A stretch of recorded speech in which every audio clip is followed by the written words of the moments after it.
चलिए अब नया टॉपिक स्टार्ट करते हैं, रेशियो एंड प्रपोर्शन। तो सबसे पहले देखते हैं रेशियो क्या चीज़ हुई। तो रेशियो हमेशा दो क्वांटिटीज़ का हो सकता है, जैसे अपन डिफाइन करते हैं ए रेशियो बी, ऐसे ही बोलते हैं। ठीक है, तो ये ज़्यादा कुछ नहीं है, डिवीजन है। तो इसको अगर एक्सप्रेस करना है तो ये क्या है, ए अपॉन बी। अब आते हैं दूसरा पार्ट, प्रपोर्शन। प्रपोर्शन क्या कहता है, जो रेशियो का एक्सटेंशन ही है, that A ratio B is in proportion C ratio D. मतलब क्या कहता है ये कि ए और बी का जो रेशियो है सेम रेशियो होगा सी रेशियो डी का। मतलब ए अपॉन बी अगर ये है, that will be equals to C upon D. So this is called proportion. ठीक, इसमें अगर हम इसको इन्वर्स कर दें, B upon A equals to D upon C, तो इसको हम कहते हैं इन्वर्टेंडो। इन्वर्टेंडो मतलब बेसिकली क्या करना है, रिवर्स ही तो करना है दोनों तरफ। इसको रिवर्स कर दिया तो ये भी रिवर्स हो जाएगा अपने आप। तो B upon A equals to D upon C. ठीक, सी को उधर ले जाओ, बी को उधर ले जाओ, A upon C equals to B upon D. तो ऑल्टरनेट कर दिया तो इसे कहते हैं ऑल्टरनेंडो। अगर इसको इन टर्म्स ऑफ दिस लिखें, इसको तो ऐसे एक्सप्रेस किया, अगर इसको एक्सप्रेस करना चाहे तो कैसे लिखेंगे, B ratio A proportion D ratio C. तो हमने क्या किया, इसको इन्वर्ट कर दिया। ठीक, अब ये देखो, इसको अगर लिखना चाहें तो इसको कैसे लिखेंगे, A ratio C proportion B ratio D. तो ये ऑल्टरनेंडो, इन दोनों को स्विच कर दिया। ठीक, फिर आता है कॉम्पोनेंडो। हम क्या करें, दोनों तरफ वन ऐड कर दें, 1 plus A by B equals to 1 plus C by D. 1 से 1 कैंसिल आउट हो जाएगा, तो सेम चीज़ आएगी, A upon B equals to C upon D. इसको सिंप्लीफाई करेंगे तो देखो क्या आता है, A plus B upon B equals to C plus D upon D. This is called componendo. Componendo. ठीक, अभी तो हमने क्या किया, ऊपर प्लस किया है, नीचे माइनस भी कर सकते हैं।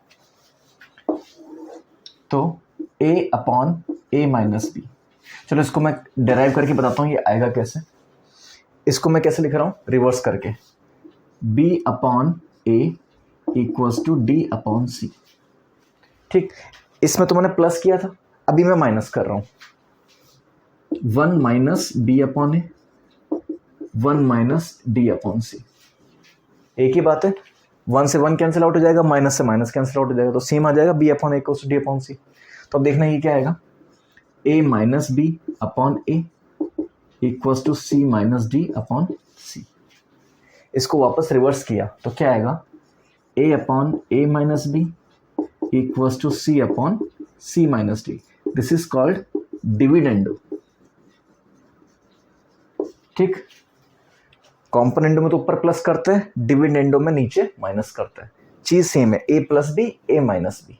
माइनस करना तो नीचे होगा, प्लस करना है तो ऊपर होगा। ठीक, ऊपर वाली क्वांटिटी ऊपर रहेगी और नीचे वाली क्वांटिटी नीचे रहेगी, ए plus B upon B, A upon A minus B. ठीक, अब इन दोनों को अगर मिक्स कर दें तो देखना क्या आएगा, A plus B upon A minus B equals to C plus D upon C minus D.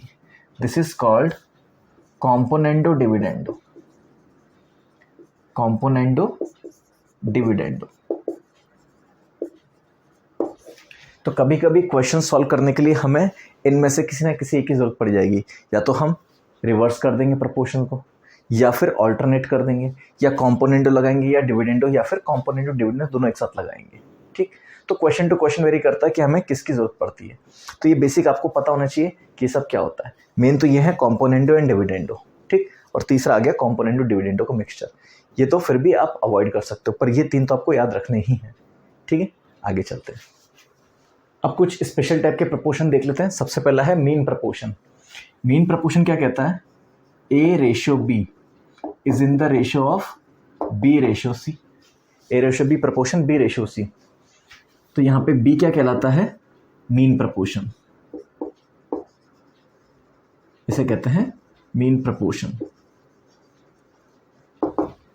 ठीक, तो क्या जाएगा, इसको कैसे लिख सकते हैं, A upon B equals to B upon C. तो अगर सिंप्लीफाई करेंगे तो B square equals to A C. तो यहाँ से सिंप्लीफाई करेंगे तो बी क्या आ जाएगा, रूट ओवर ए सी। ठीक, तो ये हो गया अपना मीन प्रपोर्शन। फिर आता है अपना डुप्लीकेट रेशियो। डुप्लीकेट रेशियो, अब ये क्या बोला भाई, अगर ए अपॉन बी कोई रेशियो है तो इसका डुप्लीकेट रेशियो होगा A square upon B square. This is called duplicate ratio. ठीक, ऐसे ही ट्रिप्लीकेट रेशियो भी आ जाएगा। ट्रिप्लीकेट रेशियो, तो वही चीज, अगर ए रेशियो बी कोई अपने को रेशियो गिवन है। डुप्लीकेट में तो क्या किया था, इसकी एक कॉपी बनाई थी कार्बन कॉपी। ट्रिप्लीकेट में इसकी 3 कार्बन कॉपी बनाएंगे, मतलब ए बाय बी क्यूब, या फिर ऐसे सेपरेट क्यूब लिख लो, A cube upon B cube. Duplicate में तो क्या किया, स्क्वायर कर दिया। ट्रिप्लीकेट में क्या करेंगे, पावर 3 क्यूब कर देंगे। अब अगर मैं यहां पे सब लगा दूं, सब डुप्लीकेट रेशियो या सब ट्रिप्लीकेट रेशियो, सब डुप्लीकेट रेशियो एंड सब ट्रिप्लीकेट रेशियो। डुप्लीकेट में तो क्या किया था, स्क्वायर। ट्रिप्लीकेट में क्या था, क्यूब। सब डुप्लीकेट में क्या करेंगे, square root. So A ratio B कोई रेशियो है तो उसका सब डुप्लीकेट रेशियो क्या हो जाएगा, root over A B, A upon B, या फिर कह सकते हैं ए अपॉन बी, ए की पावर 1/2 एंड बी की पावर 1/2। ठीक है, और अगर ट्रिप्लीकेट की बात करें तो ए रेशियो बी का क्या बनेगा, cubic root of A ratio B, या फिर क्या कह सकते हैं ए की पावर 1/3 अपॉन बी की पावर 1/3। ठीक, ये चीज समझ में आई होगी। तो ये कुछ बेसिक अपन प्रपोर्शन से जो यूज कर सकते हैं। कभी कभी डायरेक्ट पूछा जाता है कि दे दिया उसने 3, 4, 5, इसका मीन प्रपोर्शन निकालो। तो मीन प्रपोर्शन मतलब ये बीच वाले की बात कर रहा है, क्योंकि 3 ही क्वांटिटी ना अपने पास, ए बी सी। इसको ऐसे तो लिख सकते हो 3:4, 4:5, तो 4 तो कॉमन हो गया ना, वो बी की वैल्यू है। तो इसका अगर मीन प्रपोर्शन निकालने को बोल दे तो मतलब बी क्या है 4, ए क्या है 3 और सी क्या है 5। तो ऐसे अगर मीन प्रपोर्शन यहाँ पे वो दे देगा 3A5, ऐसे 3A5, इसका मीन प्रपोर्शन निकालो। तो मीन प्रपोर्शन क्या होगा यहाँ पे, ए इक्वल्स टू 3:5। तो डायरेक्ट पूछा जाता है, तो आपको पता होना चाहिए कैसे निकालना। ठीक, फिर अगर डुप्लीकेट की बात करें, ट्रिप्लीकेट की बात करें, ये भी डायरेक्ट क्वेश्चन आएगा। तो आपको ये पता होना चाहिए, डुप्लीकेट मतलब स्क्वायर करना है, ट्रिप्लीकेट मतलब क्यूब करना है। सब लग जाता है तो पावर, जैसे अगर यहाँ पे पावर 2 लिए तो वहाँ 1/2 हो जाएगी सब डुप्लीकेट। सब ट्रिप्लीकेट अगर यहाँ पावर 3 है तो वहाँ 1/3 हो जाएगी। ठीक, चलो और आगे चलते हैं इसमें कि और क्या क्या आता है इसमें प्रपोर्शन में। तो अपन ने क्या क्या देख लिया, बेसिक प्रपोर्शंस देख लिए। ठीक, उसमें ऑल्टरनेंडो, इन्वर्टेंडो, कॉम्पोनेंडो, डिविडेंडो, जो हम बेसिक कुछ थ्योरम्स यूज़ कर लेते हैं, कह सकते हैं बेसिक अपने आइडेंटिटीज़ है जो यूज़ कर लेते हैं। फिर ये आ गया अपना प्रपोर्शन में जो बेसिक डिफाइंड है कि भाई मीन प्रपोर्शन क्या हो गया, डुप्लीकेट ट्रिप्लीकेट क्या हो गया, क्योंकि डायरेक्ट पूछे जाते हैं इसलिए। आगे चलते हैं, अब बात करते हैं वेरिएशन की। अब कभी कभी जैसे अपन कुछ सब्जेक्ट्स पढ़ते हैं, जैसे साइंस में कहता है X varies directly Y, X varies directly with Y. तो वहाँ पे क्या कहता है, X is directly proportional to Y. ठीक, या फिर इसको क्या कहते हैं, डायरेक्ट वेरिएशन। ठीक, और दूसरा होता है X is inversely proportional to Y, तो इसे कहते हैं इनवर्स वेरिएशन। कि भाई X varies inversely to Y. तो अगर हम इसको सॉल्व करते हैं तो एक्स की जगह क्या लिखेंगे, के वाई। यहां पे के क्या हुआ अपना, constant of proportionality, constant of proportionality. आपने साइन प्रोपोर्शन का हटाया ना बीच में, तो उसको रिप्लेस करने के लिए अपने को ये लगाना पड़ेगा। ये जो साइन है अगर ये आप हटाओगे तो एक कांस्टेंट लगाना पड़ेगा। सेम इसमें भी करना पड़ेगा। कैसे करोगे, x इक्वल्स टू के अपॉन वाई। अब जरूरी नहीं के और के सेम हो, चलो इसको K2 लिख देता हूँ, इसको K1 लिख देता हूँ, ये दोनों अलग ही समझो।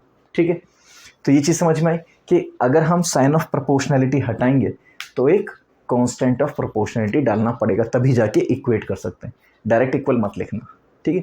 तो ये कुछ बेसिक चीज़ें थी जो आपको ध्यान रखनी है। चलो अब इस पर समझते हैं सवाल कैसे आते हैं। चलिए एक क्वेश्चन देखते हैं। पहला क्वेश्चन क्या कह रहा है, the ratio of number of boys to girls in a college is 7:8। तो ये लिख लेते हैं अपन, बॉयज़ टू गर्ल्स अपने को क्या दे रखा है, 7:8, ठीक है। If number of boys increases by 10% and girls by 20%, then what will be the new ratio of boys to girls, ठीक है। तो अपन एक काम करते हैं, इसी में 7 बढ़ा देते हैं ना, 7 में ही 10% बढ़ा देते हैं। अभी क्या है, टोटल मान लेते हैं अपन 15x है, तो बॉयज़ कितने हो गए 7x और गर्ल्स कितनी हो गई 8x, ऐसे लेके चलते हैं। अब 10% बॉयज़ में तो बढ़े, तो कितने में बढ़ेंगे 7x में, तो 7x प्लस 10% ऑफ 7x, यही करना है। फिर रेशियो किसके साथ निकालना है, 20% किसमें बढ़ा है, गर्ल्स में, तो 8x प्लस 20% ऑफ 8x, यही तो निकालना अपने को कि बॉयज़ में 10% बढ़ गए वो इतना होगा टोटल, गर्ल्स में 20% बढ़ गए वो इतना होगा, इसका रेशियो निकालना है। चलो देख लेते हैं ये कितना आएगा, 7x प्लस ये 10% ऑफ 7x कितना आ जाएगा 0.7x, ये 8x प्लस ये 20% ऑफ 8x ये कितना आ जाएगा 1.6x।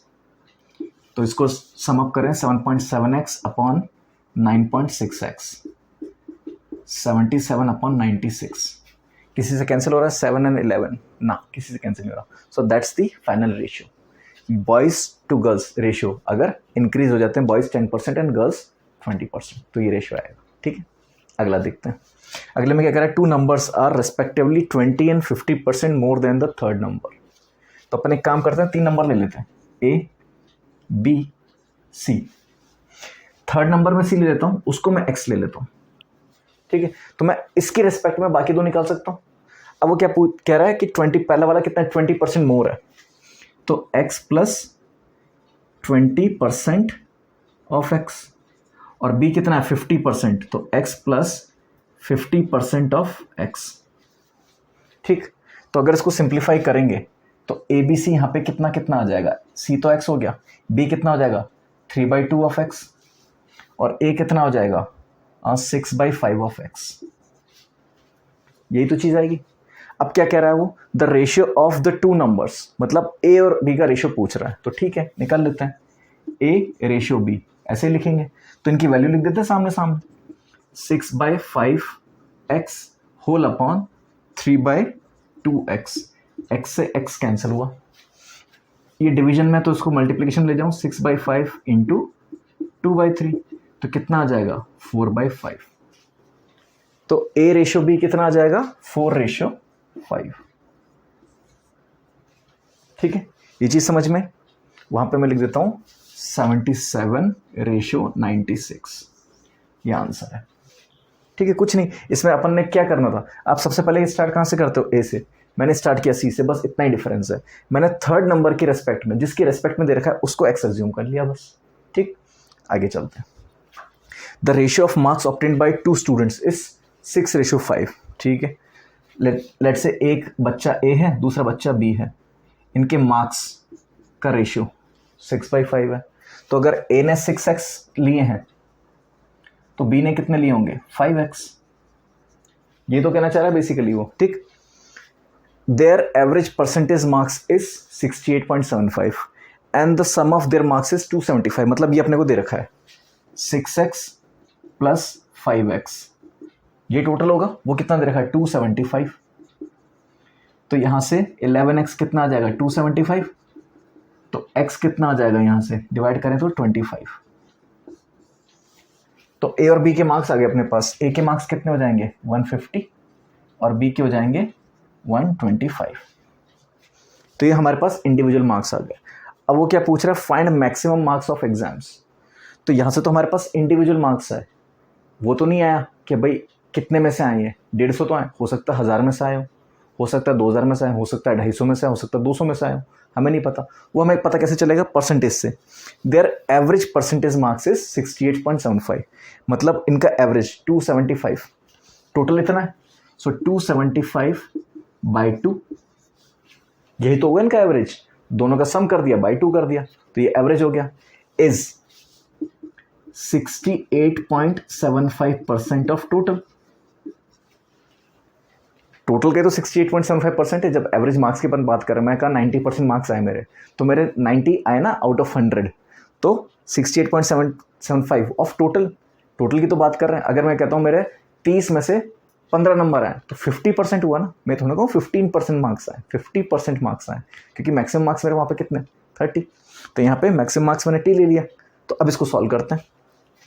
तो ये 275/2 और 68.75, अगर इसको फ्रैक्शन में लिखें तो कितना आएगा 68, चलो ऐसे लिख लेते हैं 68.75/100, पहले तो ये कर लिया इंटू टी। ठीक, अब मैं क्या कर रहा हूं देखना, ये 6875 लिखा और नीचे 2 जीरोस बढ़ा दिए। अब चेक करो ये कितनी बार कट रहा है। 125 से कट रहा है क्या, आई थिंक सो। 625 फिर बचेगा कितना, हाँ बिल्कुल 625 125 से ये कितना टाइम्स जाएगा, 80 टाइम्स। ये 10,000 है ना, हाँ ये 80 टाइम्स जाएगा। 125 से 1000 जाता है 8 टाइम्स, तो 10,000 जाएगा 80 टाइम्स। तो ये कितनी बार जाएगा 125, 6 आपने लिखा 5 टाइम्स 625, फिर बचा वापस 625 तो 55। अब देखना ये भी कैंसिल आउट हो रहा है कितने टाइम्स, 5 टाइम्स, और ये कैंसिल आउट हो रहा है 40 टाइम्स। तो 40 इंटू 5, तो टोटल मार्क्स अपने पास कितने आ गए 200। ठीक है, अब चाहो तो चेक कर लो इसके मार्क्स कितने आए 75%, इसके मार्क्स आए हैं 62.5%। दोनों का एवरेज क्या होगा 75 प्लस 62.5/2, क्योंकि सेम रेस में भाग रहे हैं तो एवरेज तो वैसे ही निकलेगा। अगर सेम चीज़ में आ रहा है, सेम अपने पास पैरामीटर है, तो एवरेज तो दोनों का सम बाई 2 होगा। तो इसका सम करेंगे तो कितना आ जाएगा अपने पास, देखो ये आ गया अपने पास 137.5/2, तो ये आ जाएगा अपने पास 68.75%। तो क्रॉस वेरीफाई भी कर लिया हमने कि हाँ भाई हमने जो डेटा निकाला है वो सही है।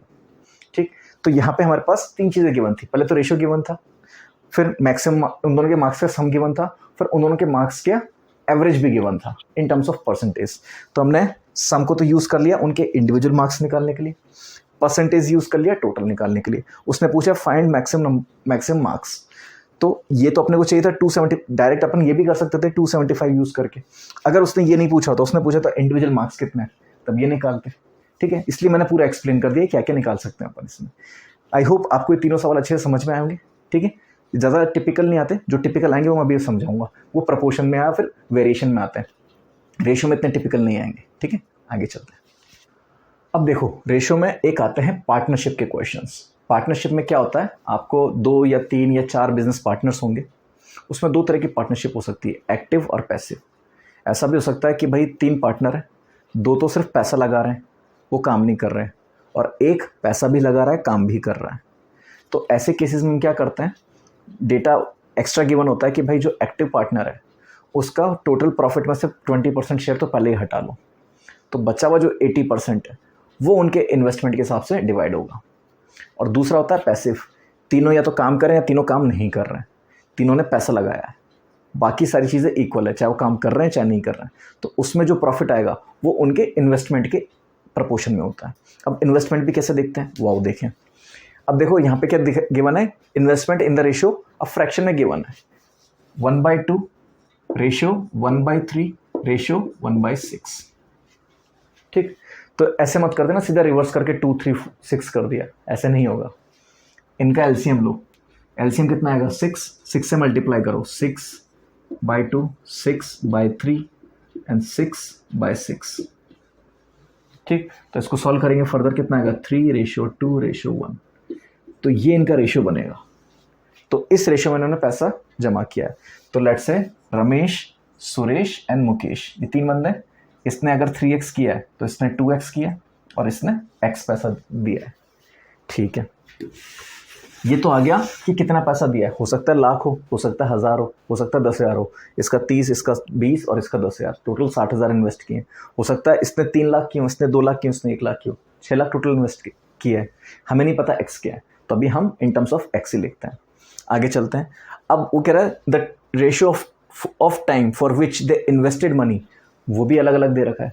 तो ऐसे केसेस में हम क्या करते हैं, ये जैसे मैंने लिखा RSM, तो इनका जो पार्टनरशिप का रेशियो है वो इनके टाइम के ऊपर भी डिपेंड करता है। लेट्स से मैंने कहा अपन दोनों ने, आपने और मैंने पार्टनरशिप स्टार्ट करी, मैंने लगाया 50,000, आपने लगाया 50,000, दोनों पैसिव पार्टनर्स हैं, मतलब काम किसी और से करवा रहे हैं। ठीक, अब आगे क्या हुआ कि आपने कहा मुझे ये पैसा वापस चाहिए 6 महीने बाद, तो जो पैसा पूरे साल के लिए लगना चाहिए था वो तो सिर्फ 6 महीने के लिए लगा ना, और मेरा तो पूरा 12 महीने के लिए लगा रहा पैसा।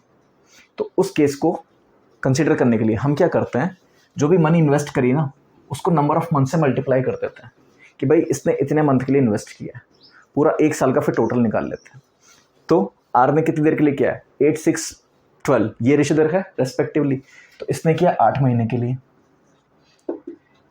इसने किया है 2x पर 6 महीने के लिए, इसने भले ही किया है x पर किया है 12 महीने के लिए।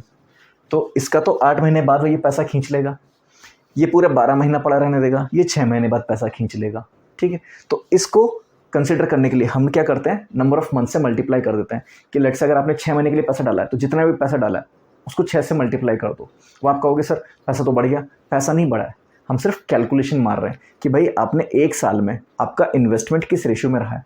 ठीक है, हम सिर्फ उसको मंथ से मल्टीप्लाई कर रहे हैं ताकि हम उसको निकाल सकें कि भाई उसका एक्चुअल प्रपोर्शन कितना आना चाहिए। ठीक है, सो ये कितना हो गया 24x, ये कितना हो गया 12x, और ये कितना हो गया 12x।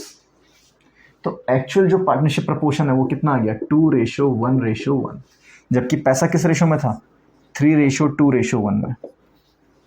ये इस बेचारे को सबसे कम मिलता और इसको सबसे ज़्यादा मिलता। यहाँ तो अभी भी ज़्यादा मिल रहा है पर इन दोनों को बराबर मिल रहा है। यहाँ पे भी इसको कम मिल रहा था, इसको डबल मिल रहा था उसका, पर यहाँ पे इक्वल आ गया। और यहाँ पे जब इसको ट्रिपल मिल रहा था यहाँ पे डबल रह गया, क्योंकि उसने कम टाइम के लिए इन्वेस्ट किया है। कम टाइम के लिए इन्वेस्ट करोगे तो रिटर्न भी तो कम मिलेगा ना, ज़्यादा टाइम के लिए इन्वेस्ट करो तो रिटर्न भी ज़्यादा मिलेगा। ठीक है, सो ये आ गया इनका फाइनल इन्वेस्टमेंट प्रपोर्शन कि टोटल कितना आ गया 2 + 1 + 1, तो टोटल आ गया 4। तो 2/4 किसका है आर का, 1/4 किसका है सुरेश का, और 1/4 किसका है मुकेश का।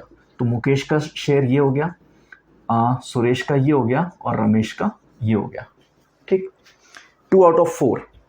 अब कितने में से, ये तो फ्रैक्शन, ये तो प्रपोर्शन हो गया कि भाई इस रेशियो में इनको पैसा बंटना है, पर पैसा है कितना वो दे रखा है कि eight the end of year the profit was ₹18,000।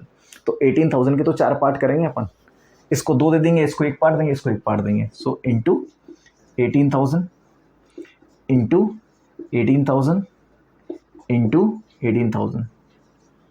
ठीक, तो इसको सिंप्लीफाई करेंगे तो इसका तो रमेश का तो कितना आ गया 9,000 रुपये शेयर साल के बाद, सुरेश का कितना आ गया 4,500, और मुकेश का भी आ जाएगा 4,500। ठीक, ये एक ही क्वेश्चन में मैंने सारी चीज़ें समझा दी, इनवर्स प्रपोर्शन भी समझा दिया कि किस टेन्योर के लिए आपने पैसा जमा किया है, उसका कॉन्सेप्ट भी कैसे लगाते हैं वो भी समझा दिया।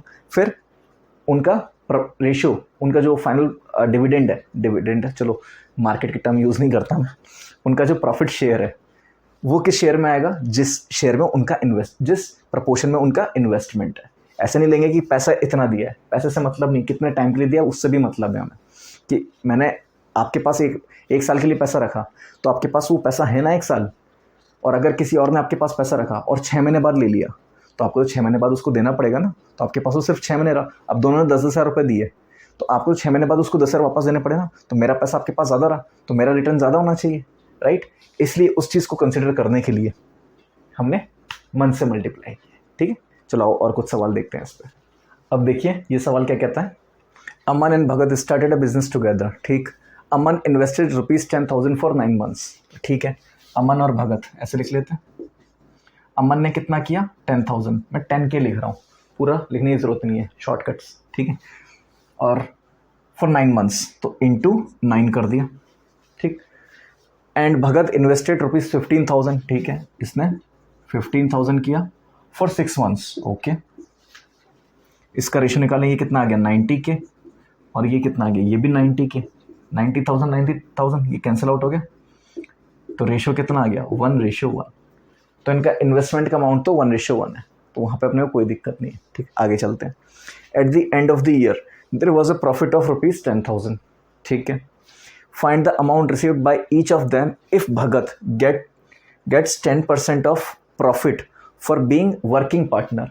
वर्किंग पार्टनर कह लो, एक्टिव पार्टनर कह लो, वर्किंग हैंड कह लो या लेबर कह लो, जो भी कहना, सब एक ही बात है। मतलब वो काम कर रहा है, बिजनेस स्टार्ट तो किया, पर काम सिर्फ कौन कर रहा है? भगत। अमन कोई काम नहीं कर रहा। तो अमन सिर्फ पैसा लगा रहा है और जा रहा है। अब आप कहोगे सर एक ने तो 9 महीने के लिए लगाया, एक ने 6 महीने के लिए लगाया, और उसके बाद तो फिर बिजनेस तो बंद नहीं हो जाना चाहिए। आपने पैसा लगा दिया, ठीक है, तो आपने बिजनेस स्टार्ट किया, 6 महीने में कुछ तो इनकम हुई होगी ना। तो उसने कहा कि 6 महीने बाद जो भी इनकम हुई उसमें से 15,000 मैं अपने खींच रहा हूँ, जो मैंने लगाया था मुझे वापस चाहिए कि मुझे घर में ज़रूरत है। ठीक, उसके 3 महीने बाद अमन ने बोला कि अब और कुछ कमाई हो गई होगी तो मेरे को 10,000 वापस कर दो, जो मैंने लगाए थे वो मुझे वापस दे दो। पर इसका मतलब ये थोड़ी ना बिजनेस बंद हो गया। चीज़ समझ में आई? तो इस कॉन्सेप्ट को समझो कि भाई हम पैसा नहीं खींच रहे, हम जो टोटल रेवेन्यू हो गया उसमें से अपना पैसा निकाल रहे। तो जो लगाया था वही खींचा है।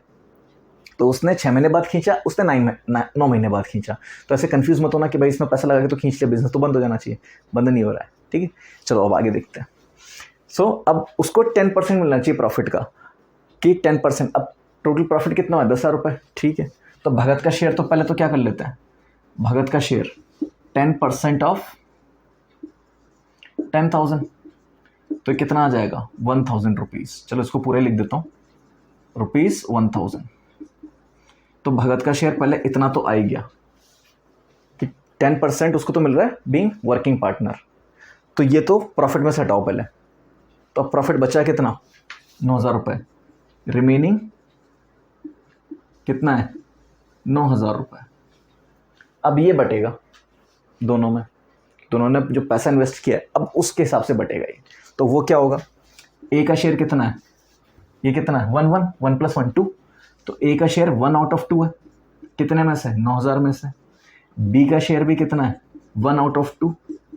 कितने में से? 9,000 में से। तो दोनों का शेयर कितना आ गया? इसका ₹4,500, इसका भी ₹4,500। पर सिंस भगत एक्टिव पार्टनर था तो उसके 1,000 रुपये और जुड़ेंगे इसमें, तो प्लस ₹1,000। तो ये टोटल कितना हो जाएगा? ₹5,500।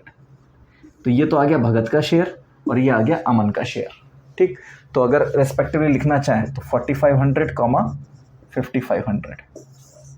अब आप जैसे 1:1 निकाल ली ना तुरंत, तो वहाँ पे एक ऑप्शन दिया होगा 5,000 ईच, उसको टिक मत करके आ जाना, क्योंकि भाई एक वर्किंग पार्टनर भी दे रखा है। तो वर्किंग पार्टनर की वजह से आपका जो प्रपोर्शन है वो चेंज हो जाएगा, क्योंकि आपका जो टोटल फिगर है 10,000 का वो तो चेंज हो गया ना। वर्किंग पार्टनर है उसमें से 10% ले लिए, 20% ले लिया तो 2,000 चला जाता ना। तो वो तो डिफाइन करता है कि भाई स्टार्टिंग में बोलेगा कि भाई कितना वर्किंग हैंड है, कितना परसेंटेज दे रहे हैं प्रॉफिट का। ठीक है, तो आई होप आपको ये वाला क्वेश्चन भी समझ में आया होगा कि इस तरह के क्वेश्चन को करना कैसे। ठीक है, आगे चलते हैं। चलिए अगला ये कॉइन टाइप का क्वेश्चन देखते हैं। इसमें क्या होता है, आपको कुछ डिनोमिनेशन दे दी जाती है, 10 रुपये के, 20 रुपये के, 5 रुपये के, 1 रुपये के, कि कुछ नोट हैं या कुछ सिक्के आपकी जेब में पड़े हुए हैं। ठीक, तो अब देखो इसमें क्या दे रखा है। A person has coins in denomination of ₹1, 50 पैसा एंड 25 पैसा इन the ratio of 3 consecutive odd numbers which are prime। 3 consecutive odd numbers which are prime। क्या हो सकता है? 3, 5, 7। इसके अलावा तो मुझे नहीं पता और कोई रेशियो होता है वो नहीं होता ना। 3 consecutive प्राइम्स तो यही होंगे। 9, 11, 13 उसमें 9 प्राइम नहीं है। 11, 13, 15 उसमें 15 प्राइम नहीं है। ठीक, तो कंसेक्यूटिव अगर देखना है तो यही है इकलौता सेट जिसमें ये 3, 5, 7 प्राइम सेट बनाता है। 3 consecutive odd numbers का विच आर प्राइम। ठीक, if he has total ₹58 with him. ठीक है, अगर मैं मान लूँ 3x ₹1 के, ठीक है, इसको पैसे के टर्म्स में लेके 100 पैसा, 50 पैसा और 25 पैसा, यही 3 तो डिनोमिनेशन है अपने पास। तो 100 पैसा के कितने कॉइन्स है उसके पास? 3x, 50 पैसा के 5x और 25 पैसा के 7x। इतने ही कॉइन्स हैं, ये टोटल कॉइन्स हैं उसके पास। ठीक है, अगर 3x 1 रुपये के कॉइन है तो उनका टोटल वैल्यूएशन कितना होगा? मेरे पास 3 कॉइन है 1 रुपये के, टोटल वैल्यूएशन कितना है? 3 रुपये। तो 3x का कितना होगा? 3x × 1, 1 रुपये तो है। अब मैं कहूँ मेरे पास 5 कॉइन है 50 पैसे के, तो मेरे पास टोटल वैल्यूएशन कितना है, ₹2.5 ना। 50 क्या है, 50% हाफ ऑफ अ रुपी, तो 5x इंटू 1/2, यही तो होगा मेरा टोटल, कि मेरे पास पैसा है ही तो इतना कि भले ही मेरे पास 5x कॉइन है पर एक कॉइन की वैल्यू आधा रुपया ही तो है। चीज़ समझ में आई। ऐसे ही 25 पैसे वाले कॉइन की वैल्यू देखना चाहूँ तो कितनी होगी, 1/4, तो 7x इंटू 1/4। तो ये 1 रुपये वाले कॉइन की वैल्यू, ये 50 पैसे वाले कॉइन्स की वैल्यू, ये 25 पैसे वाले कॉइन्स की वैल्यू, इन सब की वैल्यूज़ का सम कितना दे रखा है अपने को, 58। टोटल रुपये तो उसके पास 58 ही है ना, तो इसको लिख देते हैं 58। तो यहाँ से x आ गया ना अपना, तो x निकालते हैं। ये कितना होगा, 3x plus 5x/2 plus 7x/4 equals to 58। अब चाहो तो अपने तरीके से कर लो जैसे करते आ रहे हो, कि 4 से एलसीएम लिया तो कितना आ गया, 12x plus 10x plus 7x equals to 58 into 4। मैं भी काट नहीं रहा, देखते हैं इससे क्या होता है। So 12 plus 10 22 plus 7 29x equals to 58 into 4। 29 2s are 58, तो x कितना आ गया, 8, x 8 आ गया। अब इनका रेशो देख लेते हैं। ₹1 वाला कॉइन, ये कितने होंगे, 3x, तो 3 इंटू 8, तो ये हो गया 24। 50 पैसा वाले कॉइन्स, ये कितने होंगे, सो 5 इंटू 8, ये होंगे 40 कॉइन्स, ठीक। और अगर 7x मतलब 50 पैसा वाला कॉइन निकालूं, 25 पैसा वाला निकालूं, तो वो कितने होंगे अपने पास, 7 इंटू 8 56। अब चाहो तो क्रॉस वेरीफाई कर लो। इसकी वैल्यूएशन 24 रुपये, इसकी वैल्यूएशन 20 रुपये, और इसकी वैल्यूएशन बाई 4 करोगे तो 14 रुपये, ठीक है। सो 24 प्लस 20 44 प्लस 14 28। तो आपका क्रॉस वेरीफाई भी हो गया आंसर, कि हाँ भाई हमें 58 रुपये दिया था टोटल, तो टोटल वैल्यूएशन भी 18 रुपये आ गई, ठीक है। तो इस तरह के सवाल को इस तरह से करना होता है। अगर टोटल पूछता तो सिर्फ हम इन तीनों का सम करते, कितना हो जाता सम, 15x इंटू 8 तो 120। तो टोटल कॉइन्स अगर पूछता तो टोटल अपन ऐसे कर लेते। वो पूछता कि भाई इसका कितना वैल्यूएशन है, तो वो अपन ऐसे निकाल लेते। तो हर तरह का सवाल यहाँ से आंसर कर सकते हैं अपन, ठीक है। तो आई होप ये वाली वैरायटी भी आपको अच्छे से समझ में आ गई, ठीक है। आगे चलते हैं, चलिए अब वेरिएशन का क्वेश्चन करते हैं। देखो इसमें कहता क्या है, the speed of an engine is directly proportional to the square root of number of wagons attached, ठीक है। मैं स्पीड ले लेता हूँ s, इंजन की स्पीड हो गई s, और नंबर ऑफ वैगन्स n ले लेते हैं। तो क्या कह रहा है, speed is directly proportional to number of wagons attached, यही होना चाहिए, ठीक है। आगे देखते हैं। Without any wagon attached the speed of the engine is 60 km/h। अब सबसे पहले कांस्टेंट ऑफ ये प्रोपोर्शनलिटी साइन हटाएंगे तो क्या आएगा, कांस्टेंट ऑफ प्रोपोर्शनलिटी, ठीक है। इसके लिए वो केस देगा कि एक केस में ऐसा हो रहा है, दूसरे केस में ये हो रहा है, ताकि आप के निकाल सको, ठीक। क्या कह रहा है, अगर कोई भी वैगन अटैच नहीं किया तो उसकी स्पीड कितनी है, 60। वैगन अटैच नहीं किया मतलब m क्या हो गया, 0, तो s क्या आ गया, k इंटू 0, और s दे रखा 60, तो ये तो 0 आ गया, ये तो 0 0 इक्वल टू 60। क्या गणित है, मजा आ गया नहीं, तो मतलब हमने कुछ तो गलत किया होगा। अब वापस इस पे आते हैं, जो हमने ये अज्यूम किया है, s is directly proportional to √/n। ये कह रहा है ना, speed is directly proportional to square root of number of wagons. अब ज़रा सोचो, वैगन अटैच नहीं होगा तो तेज़ भागेगा या वैगन अटैच होगा तब, सोचना इस बात को। वैगन अटैच होगा तब तेज़ भागेगा, या जब वैगन अटैच नहीं होगा, मतलब आपके पीछे 2 लोग चल रहे हैं, आप तब तेज़ भागोगे जब आप अकेले भाग रहे हो, तब तेज़ भागोगे। ऑफकोर्स जब आप अकेले भाग रहे हो, तो जब इसके पास कोई वैगन होगा ही नहीं तो ये मैक्सिमम स्पीड में जाना चाहिए ना, तो ये मतलब हमने गलत बनाई है इक्वेशन। तो अब देखना,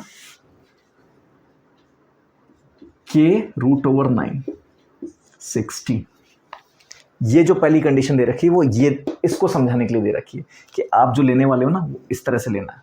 अब देखना 60 मैक्सिमम स्पीड है ना इसकी, तो 60 में से कुछ तो माइनस होगा ना, वो क्या माइनस हो रहा है, वो हो रहा है स्क्वायर रूट ऑफ n।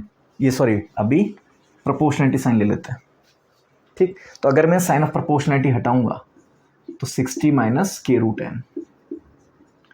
आपको सर ये क्या बात हुई, मैं क्या करूँ, सवाल ही ऐसा है। सवाल के हिसाब से तो देखना पड़ेगा। अब डायरेक्टली प्रोपोर्शन थोड़ा ले लोगे भाई, कॉमन सेंस भी तो यूज़ करोगे ना कि भाई स्पीड तो मैक्सिमम तब होगी जब वैगन अटैच नहीं होगा। तो मैक्सिमम स्पीड कहाँ होगी, जब ये 0 पे होगा। तो मैक्सिमम स्पीड में से कुछ माइनस करना होगा ना अपने को। तो मैक्सिमम स्पीड में से क्या माइनस करना है, √n।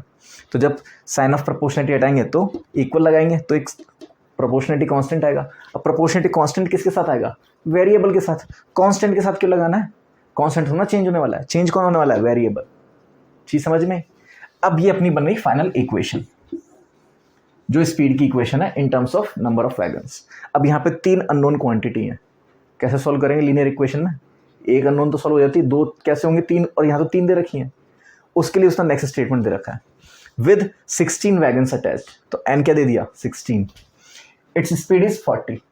तो स्पीड कितनी हो गई, 40। वैगन्स कितने अटैच्ड है, 16। ठीक, तो इसको उठा के इधर लेके जाए, सो के और ये √16 इज 4, 60 - 40 दैट इज 20। तो के कितना आ जाएगा यहाँ से, 5।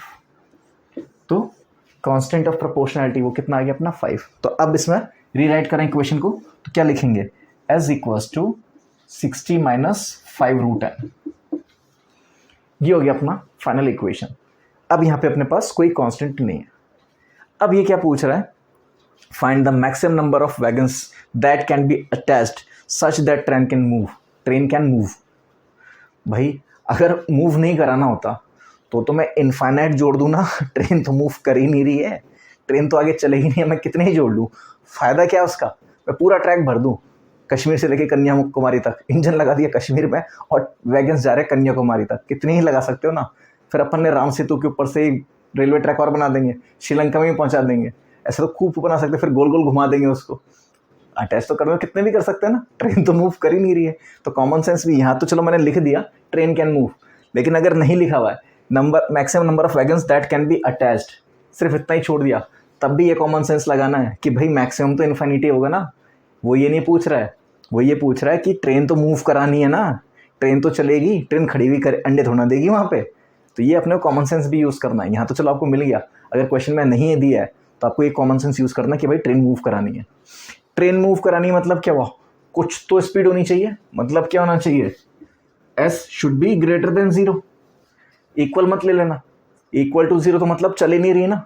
स्पीड नेगेटिव में थोड़ी ना होगी, स्पीड नेगेटिव में हो सकती है क्या। आप कहोगे सर उल्टा चलने लगेगी, भाई वो वेलोसिटी होगी, स्पीड थोड़ी ना होगी। इधर भी चलोगे तो भी पॉजिटिव, इधर चलोगे तो भी पॉजिटिव है, स्पीड नेगेटिव नहीं हो सकती है। 0 अपने को करनी नहीं क्योंकि ट्रेन तो चलानी है। ठीक, तो s ग्रेटर देन 0 तो मतलब ये वाला पार्ट ग्रेटर देन 0। तो 60 - 5√n should be greater than 0। तो इसको उठा के उधर ले जाते हैं, तो 60 ग्रेटर देन 5√n। तो 5 से डिवाइड कर दिया इसको, तो देखना √n तो मैं लेफ्ट में लिख रहा हूँ, तो इस साइन रिवर्स कर दूँ ना। ये साइन मतलब ये मगरमच्छ का मुंह है, इधर खुला हुआ है, ठीक है। तो n की तरफ तो बंद है, तो n की तरफ बंद कर दिया। तो 60/5 वो कितना होता है, 12। तो n कितना हो गया, लेस देन 144। तो 144 से कम ही वैगन चाहिए अपने को। तो एक काम करते हैं 143.9 कर लेते हैं। एक वैगन को लास्ट से काट देंगे, थोड़ा सा छील देंगे, कुछ उसमें से सीट हटा देंगे अपन। ऐसे थोड़ी ना होता है, ये तो इंटीजर है ना। ऐसे थोड़ा ना कहोगे कि सर हमें 3.5 आदमी चाहिए। 3.5 आदमी मतलब एक हाथ एक पैर आप रखो, बाकी हमें दे दो, ऐसा नहीं होता ना। तो यहाँ भी नहीं करना है, ये तो इंटीजर है ना। वैगन तो मतलब पूरा एक वैगन ही होगा, आधा वैगन, चौथाई वैगन, ऐसे थोड़ी ना होता है। तो लेस देन 143 मतलब क्या हो जाएगा, 144 लेस देन मतलब 143। तो maximum number of wagons that can be attached that is 143। तब ट्रेन मूव कर पाएगी, भले ही थोड़ी थोड़ी चल रही हो, थोड़ी थोड़ी चलेगी, इससे नहीं चल पाएगी, बहुत धीरे धीरे चल रही होगी, पर कुछ स्पीड होगी उसमें। एक और लगाते ही वो मूव करना बंद कर देगी, वो 0 हो गई स्पीड उसकी, अब वो चल ही नहीं पाएगी आगे, खत्म। जय राम जी की, बैठो सब आराम से, ठीक है। आई होप ये क्वेश्चन समझ में आया होगा कि हमें ये वेरिएशन को थोड़ा सा स्टडी करना था कि वेरिएशन हमने डायरेक्ट तो ले लिया, पर डायरेक्ट किस रिलेशन में होगा वो देखने के लिए इसने हमें एक कंडीशन दी है। तो यहाँ भी कॉमन सेंस लगाना था कि स्पीड तो हाईएस्ट तब होगी ना जब कोई वैगन नहीं होगा, तो डेफिनेटली वैगन माइनस होनी चाहिए। चीज़ समझ में, आगे चलते हैं। चलिए अगला सवाल देखते हैं क्या कह रहा है। Cost of diamond varies as the square of its weight. ठीक है, तो कॉस्ट क्या है, varies as the square of its weight. ठीक है, तो यही होगा। चेक कर लेते पिछली बार की तरह कोई कैच तो नहीं आ रहा, पर कॉमन सेंस लगाएंगे, कॉस्ट वेट तो डायरेक्ट ही होना चाहिए। फिर भी एक बार देख लेते हैं। अ 20 डेसीग्राम डायमंड कॉस्ट ₹4800। ठीक है, मतलब इसने कुछ एक्स्ट्रा डेटा नहीं दे रखा, सिर्फ एक दे रखा है, उसके बाद पूछ लिया अगले में। तो ये तो समझ में आ गया कि भाई ये अपन ने सही लिया। तो अब इसको रिप्लेस करते हैं प्रोपोर्शनलिटी कांस्टेंट को, किससे, प्रोपोर्शनलिटी कांस्टेंट से रिप्लेस कर दिया। ठीक, अब ये के निकालने के लिए इसने हमें वेट दे रखा है और कॉस्ट दे रखी है। कितनी है कॉस्ट, 48,000, तो कॉस्ट तो आ गई 48,000 और वेट कितना है 20 डेसीग्राम। अब मैं ना एक काम करता हूँ, डेसीग्राम की टर्म्स में ही ले लेता हूँ, क्या फ़र्क पड़ता है, रुपीज़ अपॉन जो आएगा वो डेसीग्राम के टर्म्स में तो आएगा, कांस्टेंट की यूनिट डेसीग्राम की टर्म्स में आ जाएगी। What is the cost of same type of diamond weighing 9 decigram. तो देखो दोनों डेसीग्राम में दे रखे हैं, तो मैं अपनी माथाफोड़ी यहाँ बचा लेता हूँ कि भाई मैं डेसीग्राम को ग्राम में कन्वर्ट नहीं करता, क्योंकि दोनों ही मेरे से डेसीग्राम में पूछें। लेकिन अगर यहाँ मिलीग्राम कर देता तो दिक्कत हो जाती है। ठीक है, तो इस चीज़ का भी ध्यान रखना कि डेसीग्राम क्या हुआ। देखो डेसी क्या हुआ, डेसी मतलब 10⁻⁻1, सेंटी मतलब 10⁻⁻2, मिली मतलब 10⁻⁻3। यही तो चीज़ है। तो हम अब इसको डेसीग्राम को मैं ग्राम में कन्वर्ट ही नहीं कर रहा, मतलब 10 से डिवाइड करो, 2 ग्राम की निकाल रहा है वो। तो मैं इतनी माथाफोड़ी करूँ कि जब मुझे पता है यहाँ डेसीग्राम में है तो यहाँ भी डेसीग्राम में पूछा, डेसीग्राम की टर्म्स में निकाल लेते हैं। ठीक, सो के इंटू वेट कितना है 20 डेसीग्राम, सो 20 स्क्वायर। ठीक, तो यहाँ पे क्या आ जाएगा, अगर यहाँ से के निकालना चाहूँ तो k is equals to 20 square is 400, so 48,000 upon 400। तो ये कितना आ जाएगा 12,120। So that's the cost value of constant of proportionality. K आ गया अपने पास। अब अपने को क्या निकालना है, कॉस्ट निकालनी ना, कॉस्ट पूछ रहा है और वेट दे रखा है, तो C इक्वल्स टू के डब्ल्यू स्क्वायर। तो C इक्वल्स टू के कितना है 120 और W स्क्वायर मतलब 9 का स्क्वायर, सो 120 इंटू 81। तो अगर इसको सॉल्व करें तो कितना आ जाएगा 9720। कॉस्ट आ गई ₹9720। सर इतना सस्ता, अरे भाई ये देखो ना, ये 81 आया और ये 400 था, तो 400 और 81 में 150 तो रह जाएगी वैल्यू। तो देख लो ना 150 तो रह गई वैल्यू ऑलमोस्ट। वो ये 50,000 के आसपास है, 10,000 के आसपास है, ऑलमोस्ट 150 तो रह गई। ठीक है, तो इस तरह से जज कर सकते हैं। अगर मैं यहाँ डेसीग्राम की जगह ग्राम बोलता तब मैं इसको चेंज करता, तब मैं क्या करता, इसको 20/10 करता। अब इसी क्वेश्चन को मैं क्या कर रहा हूँ, यहाँ पे चेंज कर रहा हूँ, 9 ग्राम की वैल्यू निकालो। तो अब यहाँ पे आपको दिमाग लगाना पड़ेगा। 20 डेसीग्राम मतलब 2 ग्राम की बात कर रहा है, तो 2 ग्राम मतलब 2 स्क्वायर। तो यहाँ पे क्या आ जाएगा, ये 4 से डिवाइड होगा, तब के की वैल्यू कितनी आएगी 12,000। ठीक है, फिर यहाँ पे 12,000 करेंगे और ये 9 ग्राम से, ये 2 ग्राम से 9 ग्राम से, तो डेफिनेटली ज़्यादा आना चाहिए वैल्यू। सो अब इसको सिंप्लीफाई करेंगे तो क्या आ जाएगा, C इक्वल्स टू 12,000 इंटू 81। सो ये कितना हो जाएगा 972,000, तो 9,72,000 रुपये इस डायमंड की वैल्यू है। लॉटरी लग गई है सर, ये डायमंड कहाँ मिलेगा हमें भी बता दो, लेके भाग जाएंगे हैं, ऐसा होगा क्या, ये चीज़ समझ में आई। ठीक है, अब देखोगे कि इसकी वैल्यू बढ़ गई, क्योंकि ये कितना था 12,000 इंटू 4 और ये कितना है 12,000 इंटू 81, तो 20 गुना तो वैल्यू बढ़ जाएगी ना। तो इसकी अगर 48,000 है तो 20 गुना मतलब 50,000 का 20 गुना कितना हो गया 10 लाख, तो 10 लाख के आसपास आ गया ना। ठीक है, चीज़ समझ में आई। चलो अब अगला क्वेश्चन देखते हैं। अब ये क्या होता है, कंटिन्यूस प्रपोर्शन वाले क्वेश्चन है, पर थोड़े डिफरेंट टाइप के। देखना, Bhanu Chandu have their salaries in the ratio 3:4। तो भानु और चंदू इनकी सैलरी का रेशियो कितना है 3:4। While Bhanu and Deepak have their salaries in the ratio 4:5। तो भानु एंड दीपक, मैं ऐसे ले लेता हूं, इनका रेशियो कितना है 4:5। भानु को भानु के नीचे लिखा मैंने इसलिए। अब देखो ये 3 है ये 4 है, तो हम क्या करते हैं दोनों का एलसीएम लेते हैं। दोनों है तो एक ही बंदे की वैल्यू ना, एक में 3 आ रही है, एक में 4 आ रही है, तो इसको कॉमन प्लेटफॉर्म पे लाने के लिए, एक मीन प्रपोर्शन बनाने के लिए मैं क्या करूँ, इसको तो 4 से मल्टीप्लाई कर दूँ और इसको 3 से मल्टीप्लाई कर दूँ, ठीक है। तो देखना क्या आएगा, 4 से मल्टीप्लाई करके 12:16 और 3 से मल्टीप्लाई करके 15:12। अब आ गया ना मीन प्रपोर्शन। अब वैल्यू इक्वल हो गई, ये 12, अगर ये 12 है तो ये 16 है, अगर ये 12 है तो ये 15 है।